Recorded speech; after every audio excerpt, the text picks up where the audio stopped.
अगर आप सच में अपने जीवन में सच में उस मोड़ पर है जहां पर दिल कुछ और करने को कहता है और हालत कुछ और करने पर मजबूर कर रहे हैं, तो इस वीडियो को पूरा देख लीजिए। बस मैं गारंटी के साथ कह रहा हूं, वीडियो आपको इतनी पसंद आएगी कि आप चैनल को सब्सक्राइब जरूर कर ही दोगे।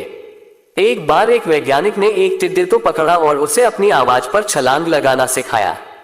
वैज्ञानिक टिड्डे से कहता, कूदो। टिड्डा उसके आवाज सुनते ही जोर से छलांग लगा देता। अब वह वैज्ञानिक था तो प्रयोग करना बनता ही था। उन्होंने टिड्डे की छलांग पर प्रयोग किया। वैज्ञानिक ने उसकी एक टांग तोड़ दी और फिर बोला, कूदो। अब टिड्डे की छलांग की दूरी कम हो गई।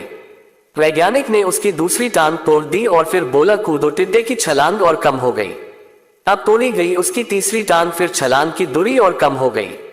एक एक करके बेचारे टिड्डे की सारी टांगें तोड़ दी गई। अब आखिरी टांग टूटने पर जब उससे कहा गया कूदो तो वह हिल भी नहीं पाया। अब वैज्ञानिक ने अपना निष्कर्ष अपनी डायरी में लिखा। जानते हो उसने क्या लिखा? जब टिड्डे की एक टांग तोड़ी गई तो वह थोड़ा बहरा हो गया। जब उसकी दूसरी टांग तोड़ी गई तो वो और बहरा हो गया।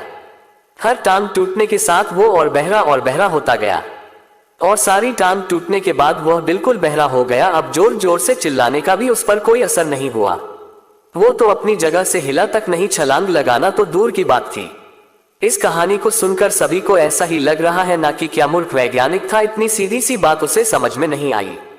या कुछ लोग ये भी सोच रहे होंगे कि ये तो किसी बच्चे को भी पता है कि टिड्डे की छलांग उसके टांग टूटने की वजह से कम होती जा रही थी, ना कि वह बहरा हो गया था।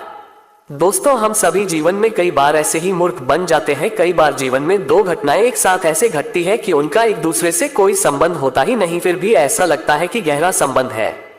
कभी कभी दिखता कुछ और है लेकिन समझ कुछ और आता है और वास्तव में होता कुछ और है। इसीलिए अगर पछताना नहीं है तो जीवन में जल्दबाजी में कोई निर्णय ना ले, हमेशा समझबूझ का इस्तेमाल करें, सावधानी बरते, नतीजे सोच विचार कर ही निकाले।